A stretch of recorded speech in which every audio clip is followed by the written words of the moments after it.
O Brasil vive uma crise humanitária. As comunidades quilombolas, os povos originários, os camponeses e camponesas passam fome, foram abandonados pelo Estado e são ameaçados pelas milícias. Essas pessoas sofrem todos os dias e a solução tem que ser urgente, porque enquanto a gente dorme no ar-condicionado da cidade, para eles esse sofrimento acontece todo dia, porque o tempo não para, o tempo não para.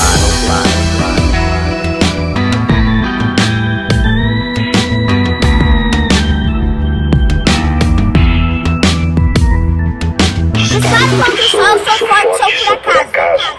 Minha metralhadora cheia de mágoas. Eu sou um cara cansado de correr na direção contrária, sem pódio de chegada ou beijo de namorada. Eu sou mais um cara. Mas se você achar que eu tô derrotado, saiba que ainda estão rolando os dados, pois o tempo não para. Dias sim, dias não, eu vou sobrevivendo sem um arranhão, da caridade de quem me detesta. Sua piscina tá cheia de ratos, suas ideias não correspondem aos fatos. O tempo não para.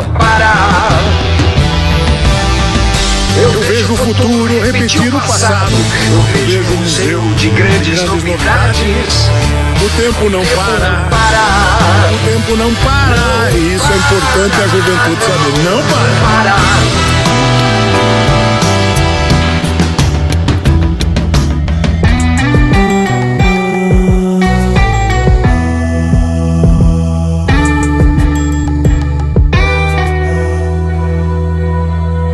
Eu não tenho data pra comemorar. Às vezes os meus dias são de bar em bar, procurando agulha no palheiro. Nas noites de frio é melhor nem nascer. Nas de calor se escolhe, é matar ou morrer. E assim nos tornamos brasileiros. Te chamam de ladrão, bicha e maconheiro, transformam o país inteiro no puteiro, pois assim se ganha mais dinheiro. Sua piscina tá cheia de rato, suas ideias não correspondem aos fatos. O tempo não para.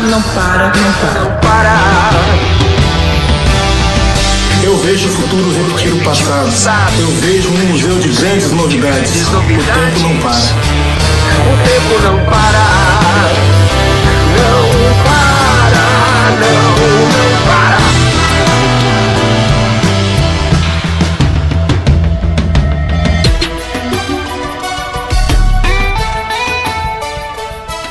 Este día hay catu, coeron de catui, pero orero y cobeta, senhora e não. Dias sim, dias não, eu vou sobrevivendo sem um arranhão da caridade de quem me detesta. A tua piscina tá cheia de ratos, tuas ideias não correspondem aos fatos. O tempo não para. Eu vejo o futuro repetir o passado. Eu vejo um museu de grandes novidades. O tempo não para. Não para. Não para.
Olá, meus queridos irmãos e irmãs, boa noite. Hoje uma noite muito especial.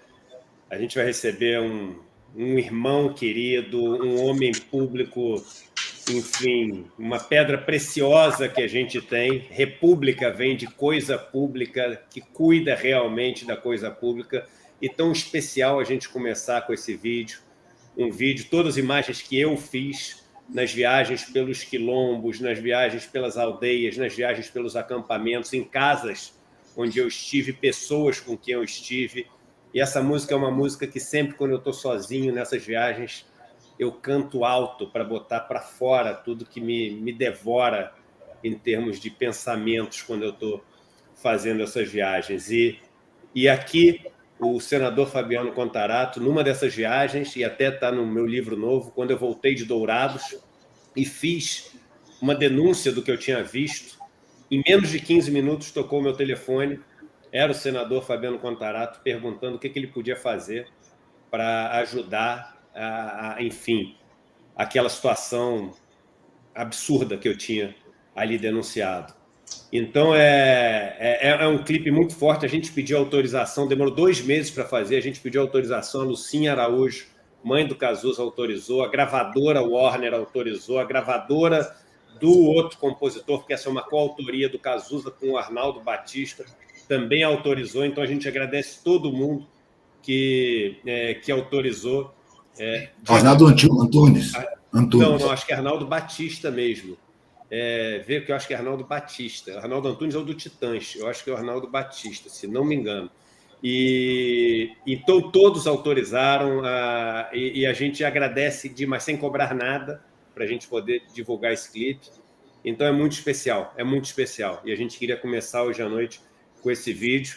E eu quero passar a palavra, antes do Edu Marinho e do Frei Davi, para a gente dar uma boa noite para esse cara tão querido, esse irmão tão querido e amado, senador Fabiano Contarato. Boa noite, meu irmão. Que alegria, Eduardo. Me permite chamar assim, que você é um irmão, um parceiro, uma alegria muito grande ver aqui o Frei Davi, que eu sempre o admiro, acompanho quando eu posso as suas lives, e hoje eu estou aqui nela. Que alegria para mim. O Eduardo Marinho também, um querido. Estou aqui à disposição de vocês para a gente bater um papo, tenho certeza, uma troca de experiência que a gente possa se revitalizar. Acho que buscar essa relação que eu chamo vampirista no sentido positivo do termo, né? Uma troca, um processo de troca de experiência para que a gente busque jamais a perfeição, mas o aperfeiçoamento enquanto ser humano. Edu, não é nem Arnaldo Batista, nem Arnaldo Antunes, é Arnaldo Brandão. E eu, cara, na confusão, essa é a 8ª reunião que eu faço no dia, então eu falei besteira. Não é Arnaldo Brandão, a gente está do lado de um Frei, e o Frei perdoa 70 vezes 7, então tá tudo bom. Eu espero que o Arnaldo Brandão tenha... perdoe esse ato, não vou dizer nem que é ato fálico, eu nem sei quem é Arnaldo Batista, talvez seja alguém, né, que Freud explica. Mas Arnaldo Batista dos Mutantes, ele está dizendo. Enfim, tá vendo? Arnaldo Batista talvez seja o de outras músicas que eu gosto, porque os Mutantes tinham grandes músicas, entre elas aquela da Balada do Louco, que é um hino na minha vida. Mas Frei Davi e Eduardo Marinho, eu passo para vocês fazerem a saudação inicial. Tá no mudo, querido Frei. Bem, dizer para vocês da nossa alegria de estar aqui com o Fabiano Contarato, capixaba, eu também vivo nessa terra, Vila Velha, Vitória, minha família é daí. Saber que você foi o senador mais votado me dá muita alegria, porque você é alguém que está comprometido com a humanidade, quer ver um mundo melhor. E nessa abertura, eu quero partilhar com vocês que esse vídeo que o Eduardo passou é um vídeo que fala a verdade do Brasil, mas não o Brasil que nós queremos, um Brasil que impuseram desde a invasão dessas terras em 1500 até hoje. Negros, indígenas e outros pobres são constantemente humilhados, explorados, desdenhados. E aí, eu nessa saudação inicial, eu quero colocar uma angústia E aí eu quero fazer um apelo a todo mundo que está nos ouvindo e que sejam advogados e advogadas. Nós, Educafro, não aceitamos que a entidade boa e séria como a OAB venha humilhar os negros e os pobres. Eduardo, eu falo abertamente, porque eu sempre tenho certeza que aqui as pessoas que estão assistindo essa live são pessoas de bem e querem o melhor. Eduardo, meu querido Fábio Contarato e o Eduardo Marinho, uma coisa que me machuca há alguns anos, e decidi que esse ano é o último ano que eu suporto isso, é saber que todo negro pobre e todo branco pobre que tirou a OAB e está desempregado e não tem dinheiro para pagar a anuidade da OAB, ele é proibido de votar e ser votado. Então, eu não aceito que a OAB continue a humilhar o povo negro e os brancos pobres. E estamos hoje entrando com mais de 30 mandatos de segurança em várias regiões do Brasil e vamos brevemente entrar com a DPF contra a OAB Nacional. E eu quero dizer o seguinte, meu irmão querido, irmão meu, presidente da OAB Nacional, o meu querido Santa Cruz, eu quero dizer de coração, faço isso porque eu amo a OAB e quero ver a OAB cada vez melhor em servir ao Brasil, servindo ao povo quebrado. Saber que meus irmãos negros todos que acabaram de tirar a OAB estão desempregados, não podem votar e não pode ser votado. E um detalhe, alguns estados os proíbem de exercer a profissão de advogado por estarem com a mensalidade atrasada. Então, vendo aqui um senador do povo, me inspirou fazer essa santa denúncia. Aqui eu falo santa denúncia porque eu estou falando com a entidade do bem. A OAB é minha irmã. A OAB, várias demandas a OAB atendeu para a Educafro. Mas a gente quer que a OAB seja melhor ainda. E sendo melhor, para ser melhor ainda, precisa amar os negros. A OAB não pode repetir isso que o Eduardo Moreira acabou de mostrar, um Brasil quebrado, excluindo os pobres, excluindo os mais sofridos. E a OAB, infelizmente, exclui os pobres, os negros, os mais sofridos. OAB, vamos mudar a OAB em todas as regionais do Brasil. Contamos com vocês. Passa a palavra para o Eduardo Marinho. Está no mudo, Marinho. Eduardo. Marinho não, Eduardo. Estou aí. Boa noite. Estou aqui satisfeito de tratar com um dos raros parlamentares em que a gente sente espontaneidade, né? Uma raridade no parlamento. Eu, desde muito tempo, eu vejo as instituições como traidoras do povo, inimigas da população, porque eu passei a ver através do olhar da mendicância. E ali eu não tenho amigo dentro das instituições, são todos inimigos. Várias vezes eu tratei com delegacias, eu fui preso por suspeita, eu fui levado por nada, porque eu estava expondo no centro da cidade. E eu comecei a perceber que a solidariedade que eu via na mendicância, eu vinha de uma classe média alta, né? E no meio da mendicância, eu percebi que eu estava no meio de uma humanidade muito mais solidária, muito melhor, muito mais afetiva do que o meio de onde eu vinha, apesar da ignorância, da sabotagem, da agressividade, das cicatrizes, da falta de dente. Era uma gente muito melhor. E como eu me sentia parte daquilo ali, eu comecei a ver no Estado um criminoso, porque não cumpria sua Constituição com aquela gente. Eu pensei, peraí, essa galera tinha o direito de acessar o mesmo nível de conhecimento que eu tive, porque meu pai pôde pagar. Essa galera tem direitos constitucionais, a alimentação, a moradia, a dignidade, a cidadania, e não tinha, nunca teve nada disso. Então eu passei a ver o Estado como uma entidade criminosa, sob o poder de banqueiros, de empresários. Isso era intuição, porque eu não tinha vivência. Eu nunca vivi dentro das instituições. Na minha intuição, eu percebia que os banqueiros podres de ricos mandavam na nação. E ao longo do tempo eu tive a oportunidade de ver todas as minhas intuições sendo confirmadas. Agora, recente, aparece a fala de um banqueiro tratando os institucionais, as lideranças, os cargos de importância dentro da República como subalternos a ele. Eu ensino aos ministros do tribunal, o Lira depende de mim, me consulta para as coisas. né? Eu vi confirmado o poder por trás do poder. O poder público não é o poder verdadeiro. Existem correias de transmissão que eu imagino que os parlamentares, você, Fabiano, deve ver nos corredores. Os poderes econômicos circulando como zumbis, correias de transmissão dos grandes banqueiros, dos poderes econômicos que determinam as políticas públicas, que condicionam as políticas públicas, que atacam qualquer governo que se ponha realmente a serviço da população. É a parte tenebrosa do Estado. Eu parei de votar em 89. Em 89 eu trabalhei para 7 partidos, só com arte, eu nunca me filiei a nada. Sempre fui convidado e respondia, não, já sou filiado à minha consciência. E convivia com todos os partidos de esquerda, porque são onde estão as pessoas que têm intenção na harmonia social. Né? Cada um à sua maneira, mas tem intenção, porque os partidos de direita não têm intenção na harmonia social. Tem intenção em favorecimento de rico e prejuízo de pobre.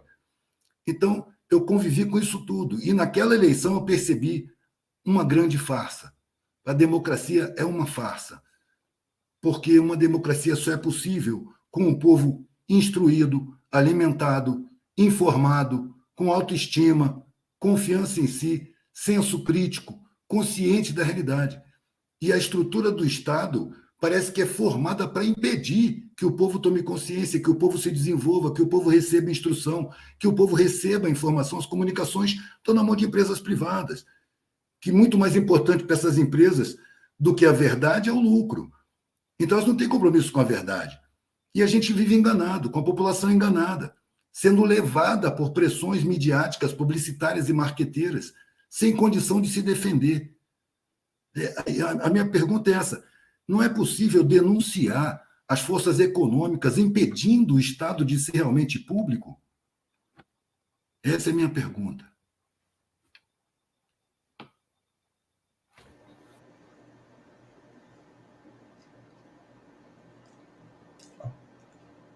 O senador responde? O senador responde, claro. Estamos aqui.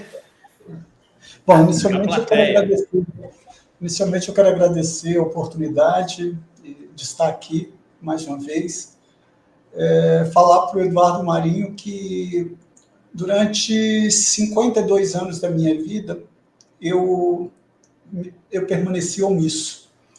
Eu criminalizei muito a política, como hoje a população faz. Claro que os políticos devem fazer sua meia-culpa ou ela inteira, mas eu sempre é como se tivesse algo arranhando a minha alma, as minhas costas, e me inquietando. E aí eu lembrei de Martin Luther King, quando ele fala que o que mais assusta não é a ousadia dos ruins, mas a omissão dos bons. Eu vou sempre querer estar do lado daqueles que estão do hipossuficiente, dos pobres, dos negros, dos índios, dos quilombolas, das pessoas com deficiência, das pessoas que vivem com HIV, da população LGBTQIA+. Eu fui eleito, foi para essas pessoas, porque para banqueiros, grandes empresários, já tem muitos parlamentares. Eu fiquei omisso, Eduardo Marinho, durante muito tempo da minha vida.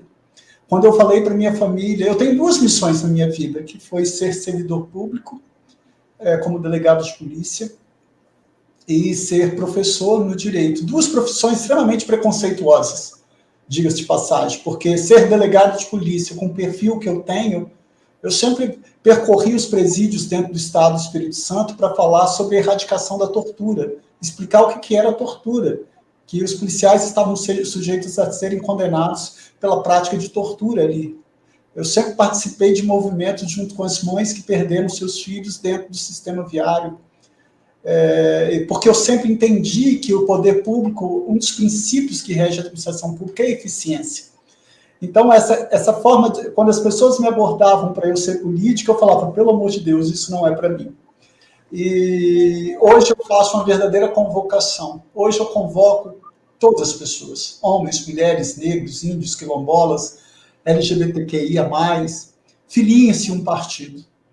Porque só filiando-se num partido é que você vai fazer parte da construção de um projeto. Você não precisa ser candidato. um projeto de governo para o seu município, para o seu estado, para o país. É só ali que nós vamos dar efetividade a todos esses direitos que você muito bem falou, que estão lá no artigo 6º, quando diz, são direitos sociais, direito à educação, saúde, habitação, moradia, lazer, vestuário, higiene, e nós temos hoje, dados do IBGE, 80 milhões de brasileiros em situação de pobreza, extrema pobreza. É só com comprometimento com a política, efetivamente, é que nós vamos determinar e instituir um imposto sobre grandes fortunas. Porque, a partir disso, que está desde o dia 5 de outubro de 88, nós vamos ter receita corrente líquida para a União, Estados e municípios, dar efetividade a esses direitos já expressos na Constituição Federal. Mas eu também não posso deixar de concordar com você em muita coisa. Uma delas é que eu fui utilizado pelo Estado por 27 anos como delegado de polícia para agir de forma contundente contra pobres, negros e semi-analfabetos. Porque o Estado criminaliza a pobreza. Porque o Estado criminaliza a cor da pele. Basta você verificar aqui em Brasília, nos bairros nobres, você não vê a polícia dando busca pessoal em jovens em bairros nobres. Mas você vê a polícia fazendo isso sistematicamente nos bolsões de pobreza, onde já foi tirado tudo daquela população, até a dignidade. Essa população que não tem educação, que não tem acesso à saúde, que não tem iluminação pública, que não tem saneamento básico, que não tem moradia. Essa população que está sendo violentada, vilipendiada nos seus direitos mais elementares, o direito que passa pela dignidade da pessoa humana. Mas durante 52 anos eu fui omisso. Eu não achava que isso seria para mim. E quando a gente não se insere nesse contexto, nós permitimos que outros que usem a política para benefício próprio ou para atender determinados segmentos se perpetuem ali. Eu tenho que sempre estar me indignando. Antes da pandemia, Frei Davi, eu tive em Salvador. 80%, mais de 80% dessa população de Salvador é composta de negros e pardos. Nunca Salvador elegeu um prefeito negro ou pardo. Isso tem que me dizer alguma coisa. Eu estive em Mato Grosso do Sul, na Assembleia Legislativa. Lá onde meu amigo Eduardo foi, e eu também fui. Lá visitar os índios Guaranis Kaiowás, que estão sendo dizimados, não tem outra palavra. É um genocídio da população indígena.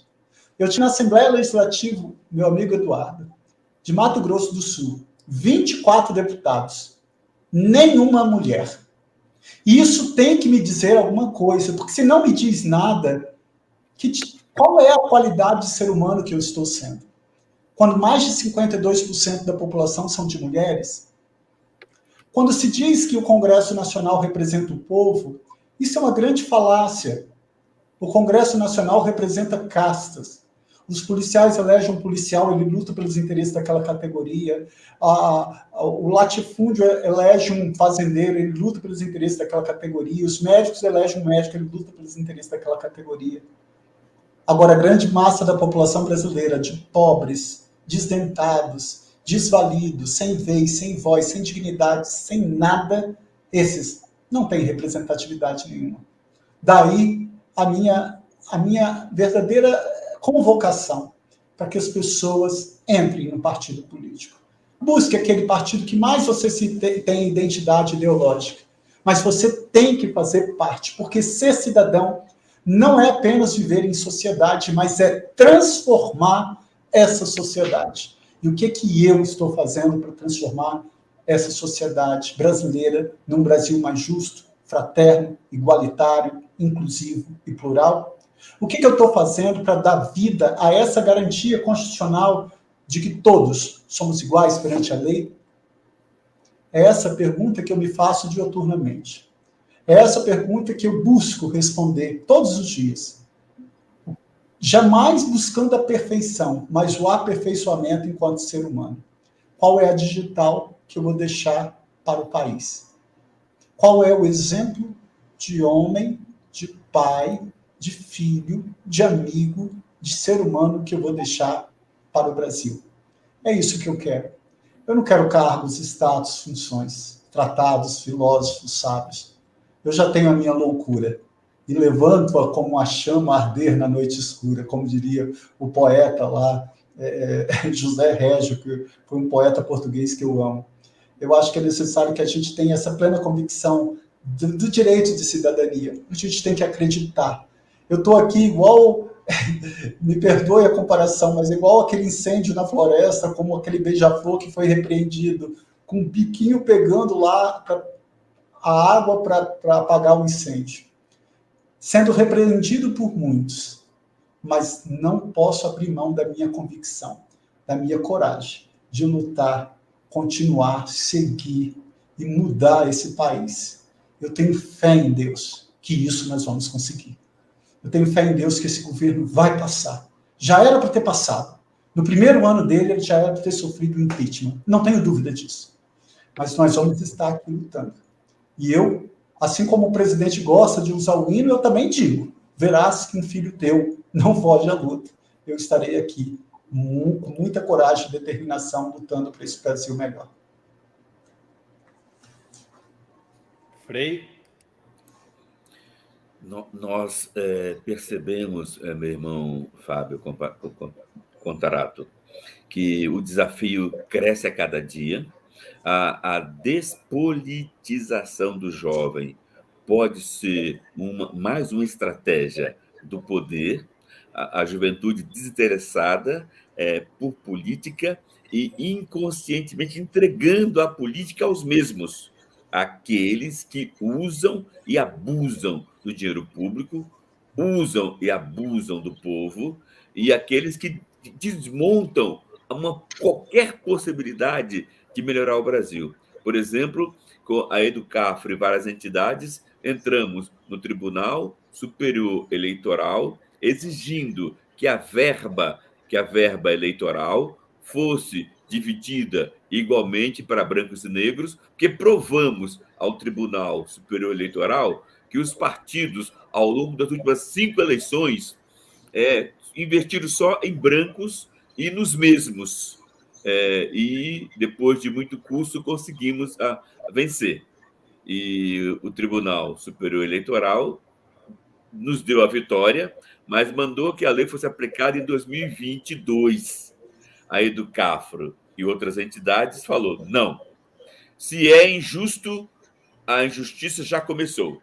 Não vai começar em 2022. Então, vamos recorrer ao Supremo Tribunal Federal, perguntando aí, Supremo, a injustiça vai começar em 2022 ou já vem de longos anos, não permitindo que negro tivesse investimento para se eleger? Então, o Tribunal, o STF, votou dizendo que a injustiça já estava acontecendo plenamente, ferindo a Constituição.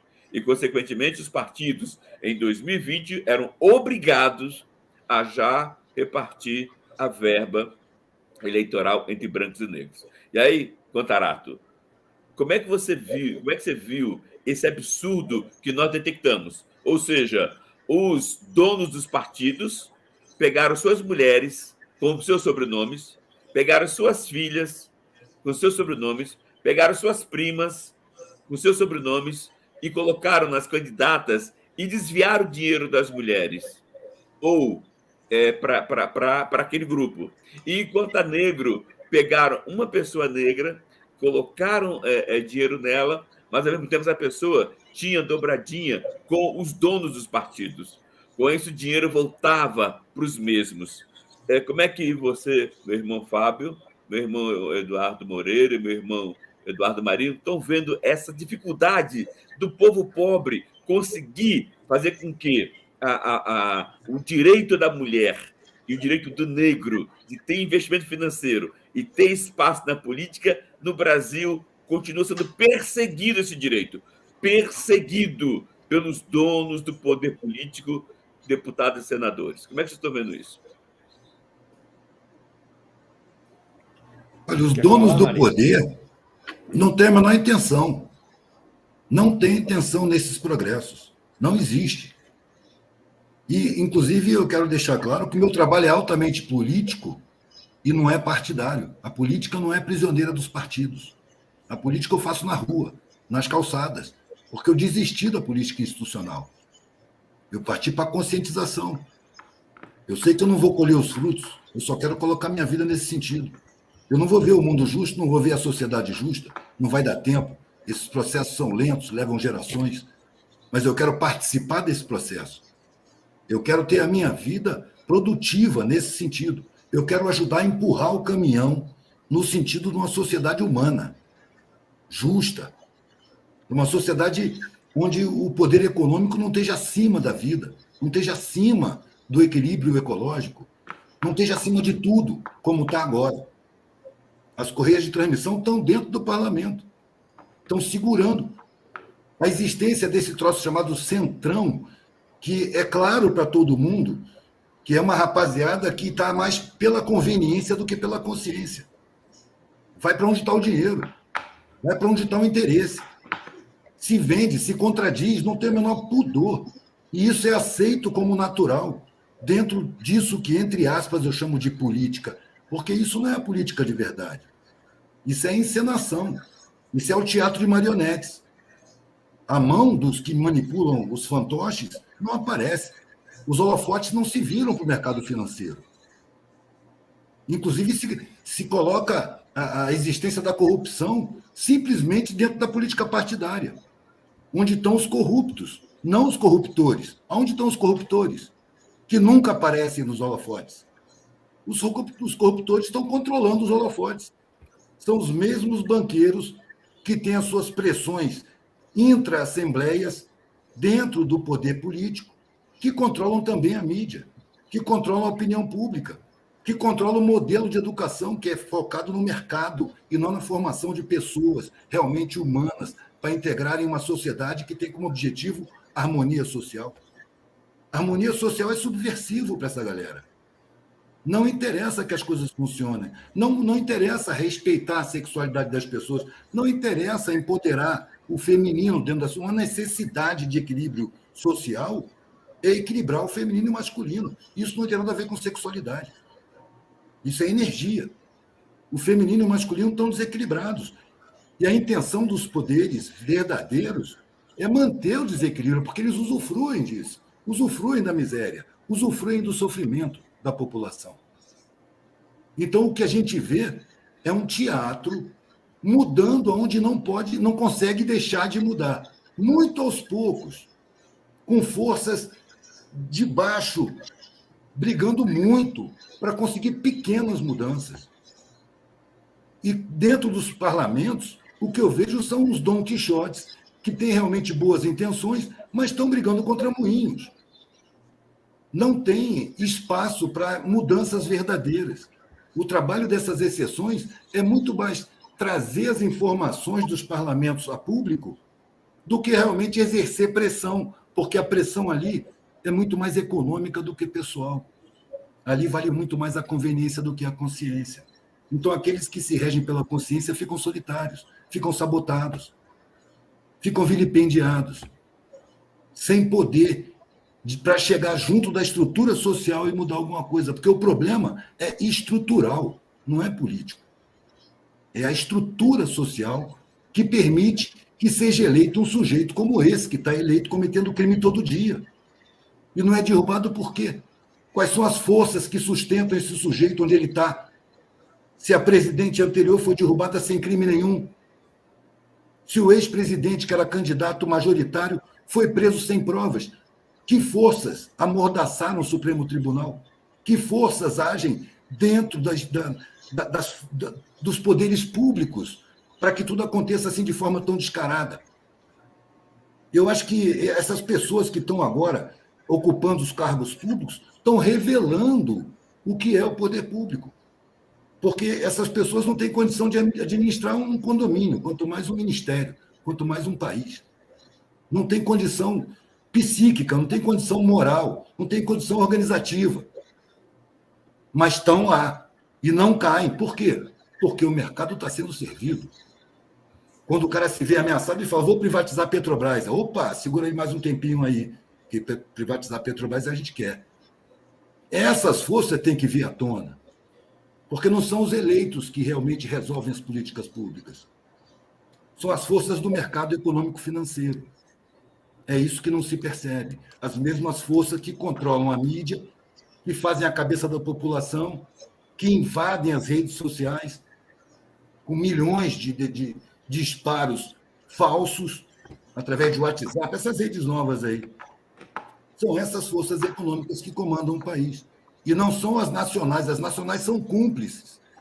As forças verdadeiras são internacionais. Esse banqueiro que apareceu aí, mandando em ministro, mandando no Isso chefe... que o Eduardo Marinho está falando, tem muita gente perguntando no chat, Edu. É sobre um áudio que o 247, ontem à noite, revelou, e hoje está na Folha e tudo, um áudio de 1 hora, que é assim, é assustador. Para mim, não. Assustador. Não, pra eu sei que... não. Edu, para mim parece que está confirmando você que eu não já é. sabia. Para você não é, para mim também não é. Mas o áudio é assustador. Para quem vai ouvir, para quem acredita nesse modelo de mundo que aparece no Jornal Nacional à noite, o áudio é porque mostra uma pessoa se colocando como dona do STF, dona do parlamento, dona do presidente do Banco Central, dona do Brasil. Dona É revelador. Do Brasil. É revelador. Né? Apocalipse. Ele não está lá agora, não. A palavra ele não chegou apocalipse. Agora, não. É a revelação. Ele não chegou lá agora, não. Eu fui sócio certamente dele, o pai dele também fazia esse Eu papel. trabalhei naquele banco. Eu trabalhei no banco. Então é por isso que eu tenho todo o cuidado de falar, para não parecer que é rixa, que tá... Então, assim... mas, enfim, até as pessoas sabem que eu trabalhei nesse banco durante um tempão da minha vida, as pessoas sabem a história que eu tive. Mas esse áudio, ele é revelador. Talvez a melhor palavra... Eu acho que é assustador também. Mas ele é revelador, né? Revelador porque ele não deixa nenhuma dúvida de como é que funciona a história. Ele não deixa. Nos primeiros 30 segundos, o banqueiro fala o seguinte: desculpa que eu estou chegando atrasado, que o presidente da Câmara me ligou aqui dizendo que os assessores lá, o secretário do Guedes saiu e falou assim, e aí, agora? Né? Ou seja, não ligou para o Guedes, não ligou para o presidente da República, não ligou para os pares deles na Câmara, não ligou para nenhum senador, ligou para o banqueiro. Foi a primeira pessoa. Ele chega falando assim, todo mundo dá uma gargalhada. Né?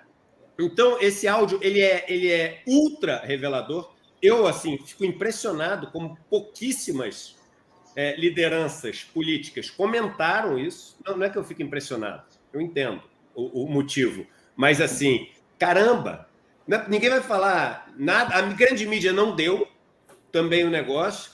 E a gente tem que mostrar, e a gente tem esse trabalho aqui, não é à toa que a gente está aqui conversando sobre isso, que a gente tem total liberdade para falar sobre essas coisas, que o Eduardo Marinho está falando, enfim, com tanta clareza, e se fala há tanto tempo aqui sobre isso, mas a gente tem que mostrar para as pessoas como é que funciona essa estrutura de poder. A gente tem que falar para as pessoas que as empresas de comunicação têm dono, e esse dono tem nome, e o nome tem CPF, e tem CEP onde mora, não é assim, a grande mídia. Os Marinhos, sei lá, os Frias, tem nome, tem pessoas que têm interesses econômicos diretos, claro, são empresas que estão ali com um objetivo só. Não tem dois, é um objetivo só, que é aumentar ao máximo o lucro. Você acha que tem alguma empresa no Brasil da grande mídia que o interesse é informar corretamente para fazer com que as pessoas fiquem o mais lúcido possível para poder levar suas vidas numa sociedade fraterna, solidária e mais humana? Não, claro que não. Aliás, eu acabei de estudar há pouco tempo atrás um livro espetacular, reli o livro. Ele mostra, nos Estados Unidos, 53% das notícias na grande mídia são sobre violência, sobre tortura, sofrimento, alguma coisa, que é o que vende, é o entretenimento. Nas redes locais, é 80%. Nas redes locais, a violência, esses programas policiais, é 80%. É 80%. Então, é esse o papel. Assim, desviar a atenção e vender alguma coisa. Né? E se beneficiar daquilo que está sendo vendido. E eu acho que o seguinte, quando a gente vê aquilo de ontem, né, escancarado, e um dia de hoje, onde está tudo bem, né, isso causa uma segunda indignação. A primeira é o áudio, a segunda é a reação. Né? Mas calma aí, eu, quando ouvi aquilo, eu falei, caraca, eu tenho certeza que amanhã a Câmara dos Deputados, o Senado, vão chamar o cara para dar explicação. O cara tem que ir lá dar explicação. Pô, se o cara está falando que ele ligou para perguntar qual que é a banda de baixo da taxa de juros, se o presidente lá da Câmara ligou para saber, e agora o que eu faço? Porque eu fico imaginando o seguinte, imagina, o Supremo Tribunal Federal, se ele diz que ele que educou lá os ministros do Supremo para eles votarem contra a independência do Banco Central, se ele tem esse trânsito e essa proximidade a ponto dele ensinar o que eles têm que fazer, imagina se um dia cai um processo na mão do Supremo para julgar ele. Eu não estou falando nem necessariamente de julgar de corrupção, não sei o quê, mas, por exemplo, impostos que ele não pagou e que deve. Ou impostos, eu não estou falando que ele não pagou nenhum imposto, não. Ou alguma questão fiscal, alguma questão, qualquer questão que caia no Supremo. Como é que o cara do Supremo vai julgar de uma maneira, enfim, justa esse negócio? Se a relação é a tal ponto que ele educa os caras sobre o que eles têm que votar. Como é que pode ter essa relação assim? Entendeu? Então eu esperava hoje algum pedido de alguma chamada para dar explicação. Não teve nada. Então, assim, esse poder econômico ele é assustador mesmo. E quando a gente entra na época das redes sociais, ele fica mais assustador, porque cada vez mais nas redes sociais só é ouvido quem paga. Se você não paga, você faz um vídeo espetacular e tem 50 visualizações. Se você pode pagar, ele tem 50 milhões de visualizações. Depende do quanto você pode pagar. Então, você começa a viver num mundo onde a realidade paga é a realidade aceita. Né? Um mundo paranoico. A palavra paranoico vem do grego. Paralelo, noia, realidade. Um mundo onde as pessoas não saem mais para as ruas para checar se aquilo vale ou não vale. As pessoas não conhecem a pobreza para checar se aquilo vale ou não vale. As pessoas não sabem como é quem vive de Bolsa Família. Agora, se conseguem convencer que quem vive de Bolsa Família é vagabundo, se conseguem convencer que MST destrói tudo que é plantação saudável do mundo produtivo do agro que alimenta o nosso país, se conseguem convencer isso, o cara nunca vai lá. O mundo dele é o mundo do Facebook e do WhatsApp, o cara tem dinheiro suficiente, ele convence. Então, é um mundo muito perigoso e é um mundo onde o poder do dinheiro ele assume proporções quase que de filmes que antigamente seriam filmes de ficção científica. Hoje a realidade ultrapassou a ficção, né? Passar para o senador, a gente já falou bastante aqui, mas a gente quer ouvir você falar bastante. Não, primeiro eu quero aqui entrar no tópico do Frei Davi, quando ele fala do aporte, do apoio às candidaturas da população negra. No meu primeiro ano de mandato, na Comissão de Constituição e Justiça, eu fui designado como relator de um projeto de lei de um senador que queria acabar com as cotas de participação das mulheres nas eleições. Aí você vai entender onde que eu quero chegar. Por quê? Porque até nisso nós somos sexistas. Eles falavam assim, na hora do meu voto, eu estava falando, eles falavam assim, não, mas é 30% das mulheres. Não, a lei não fala isso. A lei fala 70% para um gênero, 30% para o outro. Então, você pode ter um partido com 70% de candidaturas de mulheres e 30% de homens. Mas até nisso nós somos preconceituosos. E aí eu votei pela rejeição do projeto e, para minha surpresa, o projeto teve 2 votos a favor, o do autor e de uma senadora mulher. Mais uma vez, isso que eu quero assim, chamar a atenção. Como que pode uma mulher senadora votar num projeto daquela natureza? Por que eu estou falando nesse contexto? Porque imediatamente eu também apresentei um outro projeto para determinar a paridade, 50% para um gênero, 50% por outro. É claro que eu acho que depois de mais de 338 anos de escravidão, nós temos marcas que estão muito difíceis de você remover. Nós temos um racismo estrutural no país, mas não só um racismo estrutural. Nós temos também um racismo religioso. Eu sou católico, mas nós temos aí um racismo com relação às religiões de matrizes africanas que é visível. Então, nós temos aí um dos fundamentos da República é promover o bem-estar de todos e abolir toda e qualquer forma de discriminação. Mas, mais uma vez, eu quero voltar no comportamento do presidente. Olha, um presidente da República que diz que teve 5 filhos, 4 homens, e no 5º ele fraquejou, veio uma mulher. Então, quando eu vejo mulheres ainda defendendo esse presidente, eu fico estarrecido. Porque é o mesmo presidente que disse que não pagaria mulher e homem com o mesmo salário, porque a mulher engravida. Não consigo entender. Quando eu vejo, com todo respeito, negros, pretos, pardos votando, é o mesmo presidente que falou que não correria o risco de ter uma nora negra, porque os filhos foram bem educados.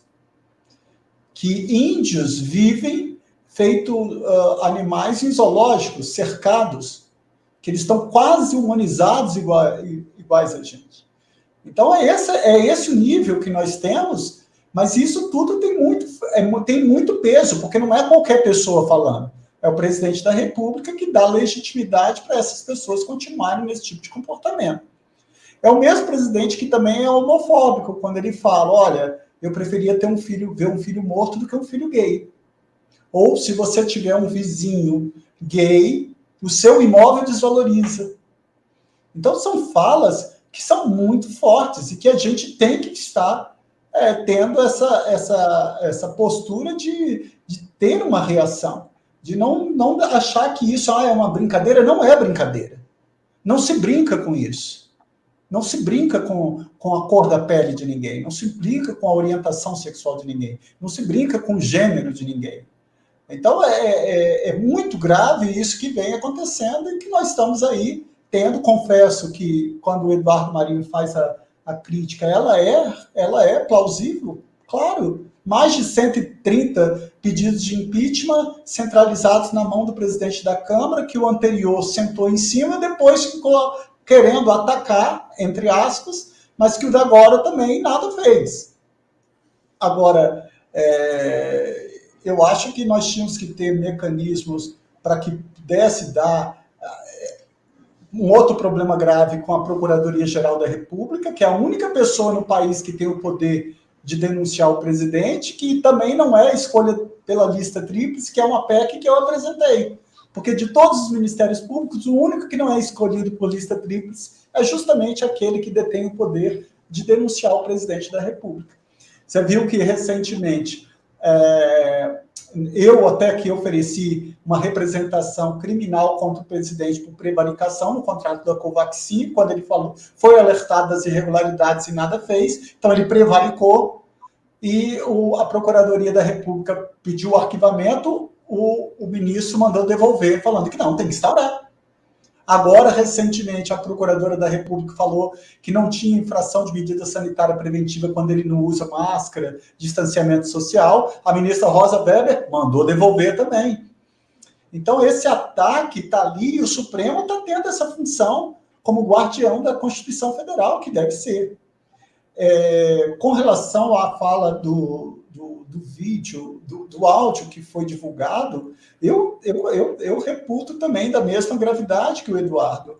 Eu acho que isso merece uma convocação, eu acho que isso, principalmente em várias comissões, mas você poderia estar convocando isso na Comissão de Assuntos Econômicos, ou na Comissão de Constituição e Justiça, enfim, em qualquer dessas comissões, e isso eu vou debater junto com minha equipe para fazer da melhor forma possível, porque eu acho que isso é muito grave, nós não podemos banalizar isso, porque quando a gente banaliza, a gente naturaliza as coisas. É igual quando eu vejo no meu estado do Espírito Santo, as carroças, o animal equino foi substituído por ser humano, porque eles estão puxando aquela carroça cheia de lixos, e ali dentro tem uma mulher com filhos, e que o motorista fica buzinando, e nós achamos isso natural. Isso não pode ser natural. Isso não pode ser natural. Quando eu fui lá visitar o padre Júlio Lancelotti, que eu apresentei um projeto de lei que é batizado com o nome dele, para as pessoas em situação de rua, nós não podemos banalizar isso. A gente não pode achar que isso é normal, que não é. A cidade tem que ser inclusiva, ela não pode ser exclusiva. Ela tem que acolher, ela não pode extirpar. Então, eu fiz questão de sair daqui e ir lá em São Paulo, percorri com ele, fui em locais ao lado da Cracolândia, de manhã na distribuição do café, mas não é só o distribuir, é interagir com esses nossos irmãos. é interagir com esses nossos irmãos. É aquilo que São Paulo falava, eu não vivo, mas Cristo vive em mim. Então, quando eu olho para cada um desses meus irmãos e eu enxergo aquele Cristo que é inclusivo, que é amor, que não julga, aquele Cristo que perdoa, e quando eu enxergo em cada uma dessas pessoas, como eu enxergo em vocês, eu vou exercer mais o amor, o respeito, a caridade, a compaixão, a humildade. Então, eu acho que é isso que está faltando mais. Eu acho que, quando eu falei que eu fui visitar os índios Guaranis Cauiuás, é porque passou da hora do político derrubar os muros do parlamento e interagir com a população. Ele tem que ir lá verificar como é que ficou a população com o desastre de Mariana, de Brumadinho, Barões de Cocais. Ele tem que ir visitar as comunidades quilombolas, os povos indígenas que estão sendo dizimados, os pobres, as pessoas em situação de rua. Agora, nós temos um presidente que, em plena pandemia, que matou 600 mil pessoas, eu desafio, nunca foi visitar um hospital público se solidarizando com essas famílias. Você nunca viu ele falando, olha, evitem sair, use o distanciamento, acreditem na ciência, vacinem-se. Mas não fica produzindo fake news o tempo todo, a última já vinculando a vacinação com a transmissão de HIV. Nós temos que dar um basta, não tem como. A gente não pode perder a capacidade de indignação. Então, eu acho assim, que quando tem esse tráfico de influência, essa coisa que ocorre de mandar em determinados poderes, isso é muito grave, porque nós estamos vivendo uma democracia. Nós sabemos que existe harmonização e autonomia dos poderes, mas que poder é esse que você está consultando quem? A quem que você está dando vez e voz, consultando, ou pedindo opinião, ou direcionando o que vai ser julgado, o que vai ser deliberado, na economia do país, que vai impactar nesses direitos sociais que já estão na Constituição Federal? O que nós, políticos, estamos falando? Hoje eu falei isso na Comissão de Direitos Humanos, que eu sou vice-presidente, mas eu estava presidindo. Eu falei, olha, nós tivemos em 2017 uma reforma trabalhista que vilipendiou os direitos dos trabalhadores e veio com o discurso de que ia alavancar a economia, gerar emprego e renda, que não foi isso que aconteceu. Aí veio o ano, em 2019 a reforma da Previdência, que mais uma vez quem pagou a conta foi o trabalhador. Agora vai vir a reforma administrativa. Eu falei assim, por que nós, parlamentares, o que nós estamos fazendo para dar vez e luz e vida ao artigo 7º, inciso 4 da Constituição, que diz que a União tem que instituir um salário mínimo digno, capaz de suprir as suas necessidades e da família, com saúde, educação, habitação, moradia, lazer, vestuário, e nós temos um mísero salário de R$ 1.100, quando o DIEESE fala que esse salário tinha que ser R$ 5.518. Mas é necessário que nós, políticos, e aí eu me incluo, porque eu estou aqui, nós tenhamos que fazer a nossa meia-culpa, ou ela inteira. Porque a função do parlamentar é também usar a palavra para apresentar o Brasil ao Brasil, para mostrar efetivamente o que eu, enquanto senador, estou fazendo para diminuir esse abismo existente entre os milhões de pobres e a concentração de riqueza na mão de tão poucos. Por que em plena pandemia o governo federal utilizou... ele podia muito bem ter utilizado um remédio constitucional, que é medida provisória, que bastava relevância e urgência, e ter dado um auxílio emergencial. Ele não quis nem dar. E quando quis, foi dar R$200, nós que aumentamos para 600. Mas ele quis percorrer, ele foi perverso, que ele quis percorrer todo o trâmite. Manda para a Câmara, vai para o Senado, volta para a Câmara, vai para ele, para a sanção, ficou 4 semanas até conceder o benefício. Mas ele usou uma canetada e deu um aporte de 1,3 trilhão de reais para os bancos. Qual é a prioridade do governo? Eu aprendi no banco da faculdade, no curso de Direito, que o principal bem jurídico que tem que ser tutelado e protegido é a vida humana. É o respeito à integridade física e à saúde. Infelizmente, esse bem jurídico está sendo violado diuturnamente com a digital do presidente da República. Não tenho dúvida. E que ele deve ser responsabilizado aqui ou no Tribunal Penal Internacional, mas ele tem que ser responsabilizado. Agora, é necessário que a população também cobre dos seus políticos, cobre dos seus representantes, fiscalize o seu representante para ver se ele efetivamente está atuando em defesa da redução da desigualdade, para que nós tenhamos, como eu falei, 338 anos de escravidão, e hoje ainda nós somos julgados pela cor da pele. Quando eu falei que o Estado criminaliza a pobreza, é porque se você traçar o perfil socioeconômico de quem está preso, que é pobre, afrodescendente, semi-analfabeto, você vai verificar, e aí eu não estou fazendo apologia ao crime, mas quando alguém pratica um furto aqui, em Brasília, você tem uma vítima determinada. Agora, quando um político desvia verba da saúde, ele está matando milhões de pessoas. Quando um político desvia verba da educação, ele está matando o sonho de milhões de jovens. E eu pergunto, qual o percentual da população carcerária do Brasil composta de crimes contra a ordem tributária, crime contra o sistema financeiro, crime de sonegação fiscal, crime de colarinho branco, corrupção ativa, corrupção passiva, peculato, concussão, contrabando, descaminho? Não tem. As cadeias estão lotadas de pobres, pretos e semi-analfabetos, que estão sendo tirado tudo deles, até a dignidade. Estão sendo tirado tudo. Mas eu volto a falar. Hoje eu fiz essa convocação na Comissão de Direitos Humanos, chamando a atenção dos meus colegas. O que nós estamos fazendo para dar vida a essa garantia constitucional? Porque eu não quero um Estado mínimo para quem?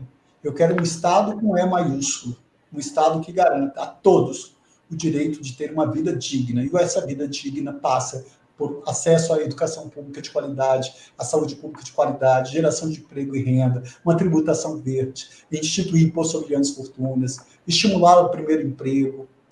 É nesse sentido que eu quero caminhar e eu espero contribuir aqui no Senado Federal. Senador Fabiano Contarato, um dos participantes aqui do debate, que está acompanhando com muito entusiasmo, é o Adams Lin. Ele ouviu a fala do Roberto, do Eduardo Marinho. Do Eduardo Marinho, e ele faz a seguinte pergunta: por que não processar o Estado por não cumprir a Constituição? Esse é um tema importantíssimo, porque existe no cenário jurídico brasileiro a figura do estado de coisas inconstitucionais. E a Educafro está com 8 advogados produzindo uma peça apresentando vários pontos em que o Estado brasileiro, a União, fere a Constituição, com referência a negro, indígena e outras demandas. A pergunta é, como é que o senhor vê isso? E se o seu partido aceitaria assinar com a Educafro uma ação a ser dado ingresso no Supremo Tribunal Federal sobre o estado das coisas inconstitucionais, bem na linha do que esse ouvinte, participante, colocou no chat aí, o Adams Lin. Bom, eu acho que se toda pessoa... Vou dar um exemplo simples. O artigo 144 da Constituição Federal diz que a segurança pública é direito de todos e dever do Estado. É direito de todos e dever do Estado. Então, quando uma pessoa é vítima de um disparo de arma de fogo ou vítima de um crime qualquer, o Estado foi ineficiente. Se essas famílias acionassem o Estado por ação indenizatória, aí eu acho que o Estado ia se mobilizar para garantir uma segurança pública a todos, como direito de todos. Então, isso é uma determinação. Eu não posso responder pelo meu partido. Por quê? Porque quem assina a petição é efetivamente o partido. E o partido, nós temos uma liderança, e essa liderança do meu querido senador Randolfo Rodrigues. Agora, eu não tenho dúvida que o Partido Rede Sustentabilidade, como um partido progressista, como um partido que sempre tem um comportamento humanizador, humanizar a dor, se colocar na dor do outro, eu não tenho dúvida de que ele teria esse comprometimento, pelo menos para provocar o debate e questionar, porque eu acho que o verdadeiro operador de direito é aquele que é audacioso, ousado, e que busque isso da melhor forma. O que nós não podemos permitir é continuar com esse comportamento preconceituoso, sexista, homofóbico, xenofóbico, misógino, que está imperando no Brasil, e hoje cada vez mais. Parece que nós estamos retrocedendo. Nós temos pautas aqui no Senado para acabar com conquistas assim, que eu fico assim, estarrecido. Então é necessário que a gente não tenha um comportamento não só de reação, mas também ser proativo no avanço do fortalecimento das conquistas, dos direitos e da democracia que foi tão difícil conseguirmos aqui chegar a esse ponto. Eu me coloco à disposição para debater, para fazer uma reunião, naquilo que eu puder contribuir. Eduardo Marinho, eu queria passar, a gente fechou 1 hora agora, né, até para respeitar o tempo do convidado, eu queria que você fizesse uma fala final e depois, senador, a gente sempre fecha com uma fala esperançosa, uma prece, um desejo de quem a gente convida, né, porque a gente acha que é tão importante, né, deixar, né, esse famoso fiquem com... Eu vou falar que fiquem com Deus, mas Deus aqui vale... Fiquem com uma energia boa, fiquem com o cosmos, vai na fé, axé, o que quiser, mas, enfim, aqui uma mensagem para tu. Mas eu só queria falar uma coisa que eu acho importante, né? Além dessa postura que eu elogiei do senador Contarato, enfim, e quando ele me mandou a mensagem perguntando como poderia ajudar quando eu fiz a denúncia no Instagram, ele não fez isso publicamente, ele não postou isso em nenhum lugar, ele ligou no meu WhatsApp pessoal aqui e ninguém saberia se eu não falasse. Ou seja, ele fez por uma preocupação genuína e verdadeira. Então, eu elogio demais essa preocupação genuína do senador, mas eu queria fazer um outro elogio, que é o seguinte: você tem se posicionado em relação a essas PECs de uma maneira muito, eu acho, responsável, sabe? Porque PEC, gente, é uma proposta de emenda à Constituição. PEC, não se pode fazer PEC do jeito que as pessoas estão tratando PEC. As pessoas banalizaram.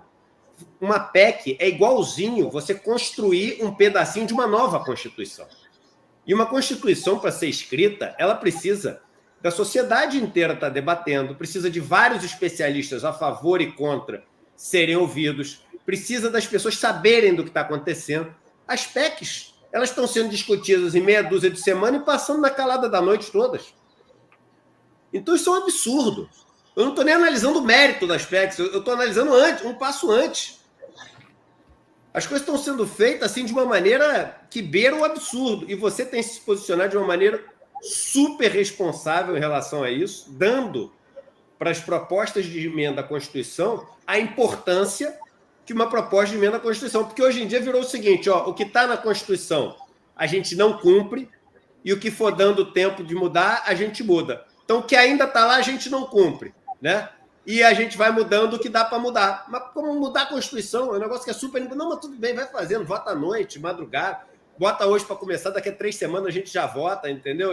Então, parabéns, viu? Porque isso é uma coisa que me preocupa demais, a forma como estão sendo analisadas as PECs, e eu acho que você está tendo uma postura muito responsável.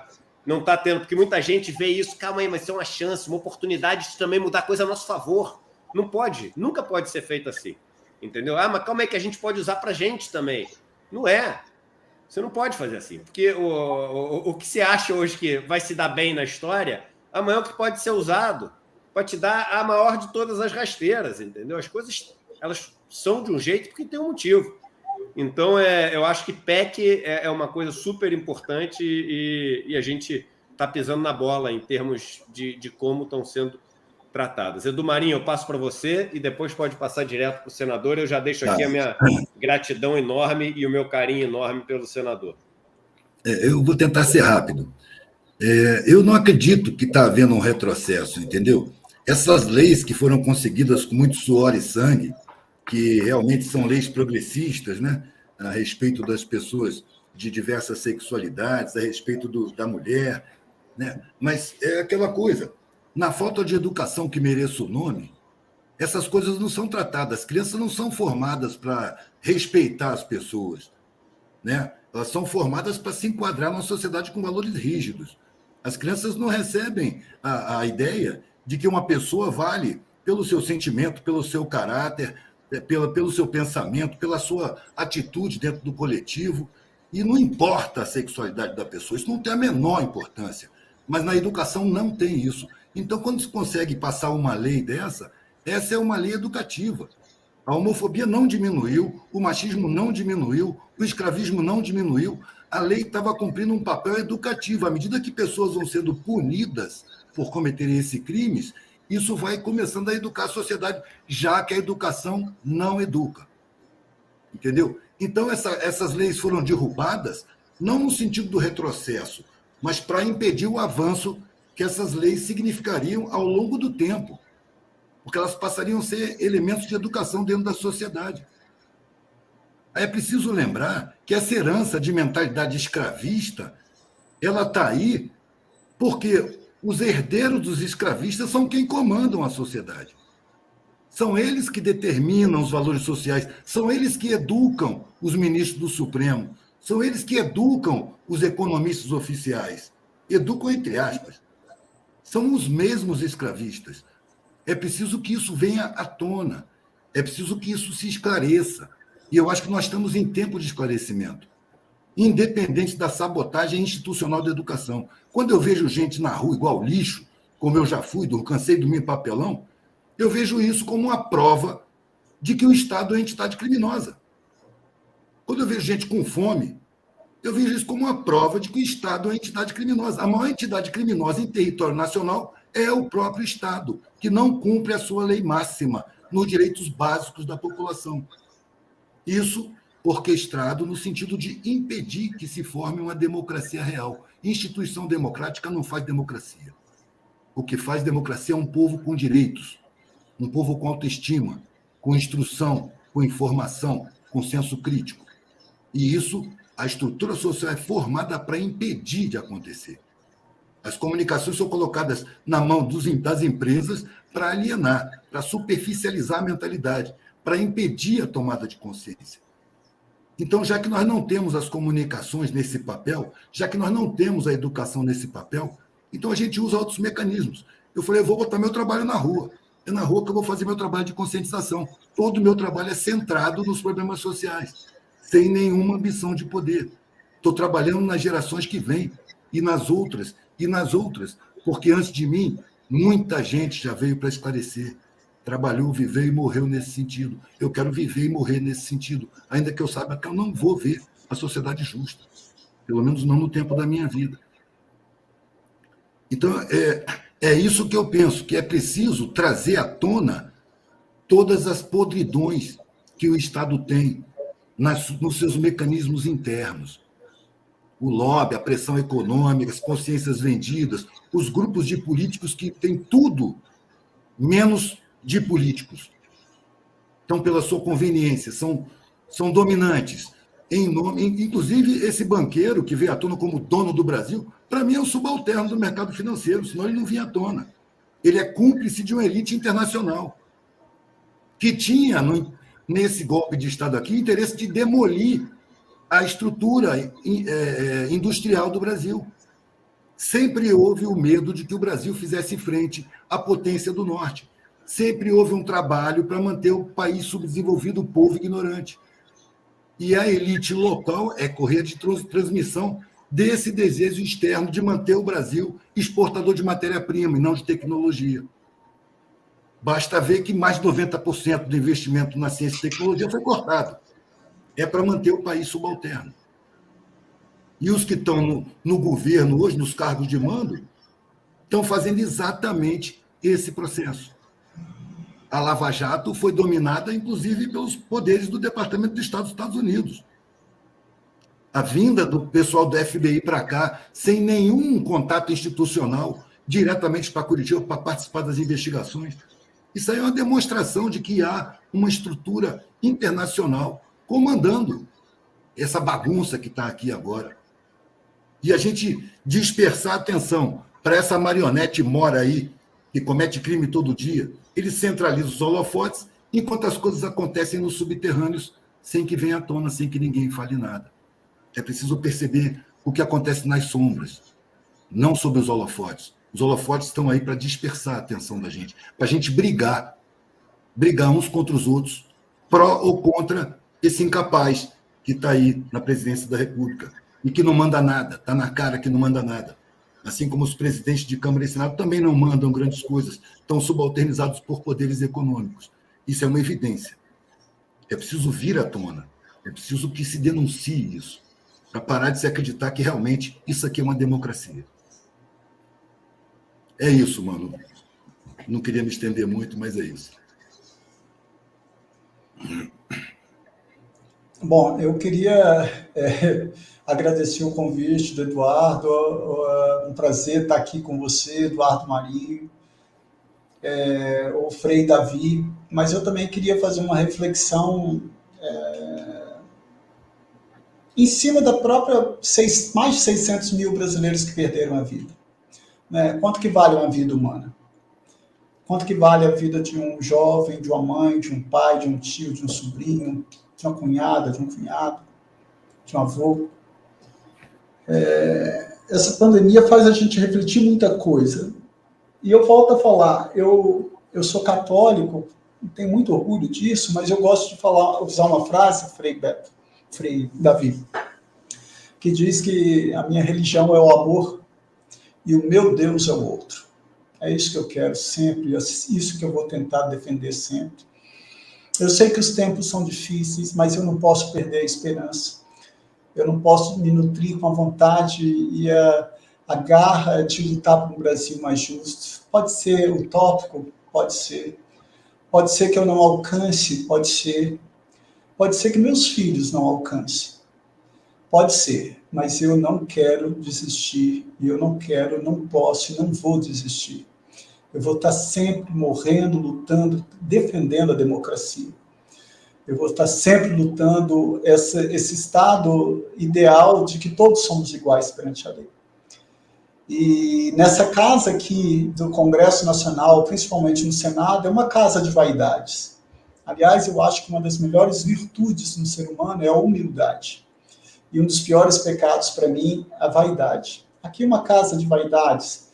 Senadores que querem título, status, cargos, profissões, salários. Eu quero melhorar enquanto ser humano. Eu quero ter a plena convicção de que, olhando para vocês, eu enxergo o meu Deus, que é o meu Deus de amor, o meu Deus inclusivo, o meu Deus que perdoa, o meu Deus que acolhe, o meu Deus que sorri, o meu Deus que ampara.